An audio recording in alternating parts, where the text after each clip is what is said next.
Doctor Murali paediatrician NICU in charge. ಇಲ್ಲಿ ಒಂದು ಮಗು ಇದೆ, ಗಂಡು ಮಗು. ತೂಕ ಜಾಸ್ತಿ. ನಾರ್ಮಲ್ ಆಗಿ ಎಲ್ಲ ಮಕ್ಕಳು ತೂಕ 2.5 ಇಂದ 3.5 kg ಇದ್ರೆ ಈ ಮಗು ತೂಕ 4 kg 100 ಗ್ರಾಮ್ ಇದೆ. ಕಾರಣ ಇಷ್ಟನೇ, ಮಗು ತಾಯಿಗೆ ಸ್ವಲ್ಪ ಶುಗರ್ ಇತ್ತು. ಅದರಿಂದ ಮಗು ಸ್ವಲ್ಪ, ಕೆಲವು ಮಕ್ಳಿಗೆ ತಾಯಿಗೆ ಶುಗರ್ ಇದ್ರೆ ತೂಕ ಜಾಸ್ತಿ ಆಗತ್ತೆ. ಮತ್ತೆ ಹುಟ್ಟಿದ ತಕ್ಷಣ ಮಗು ಒಂದ್ ಸ್ವಲ್ಪ ಬ್ರೀತಿಂಗ್ ಪ್ರಾಬ್ಲಮ್ ಇತ್ತು.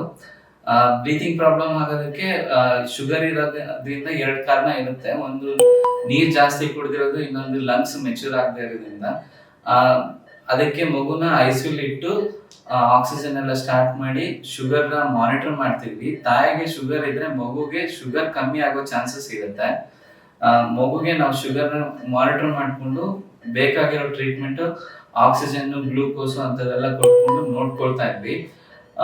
ಕೆಲವೊಂದ್ಸತಿ ಯೂಶ್ವಲಿ 1 ದಿವಸ 2 ದಿವಸದಲ್ಲಿ ಸರಿ ಹೋಗುತ್ತೆ. ಈ ಮಗು ಸ್ವಲ್ಪ ಟೈಮ್ ತಗೊಳ್ತು. ಒಂದು 3 days ಆಯ್ತು. ಆಕ್ಸಿಜನ್ ವೇರಿಯೇಷನ್ ಆಗ್ತಿತ್ತು. HFNC ಅಂತ ಸಪೋರ್ಟ್ ತಗೊಳ್ತಿದ್ವಿ. High frequency nasal cannula support oxygen ಕೊಟ್ಟಿದ್ವಿ.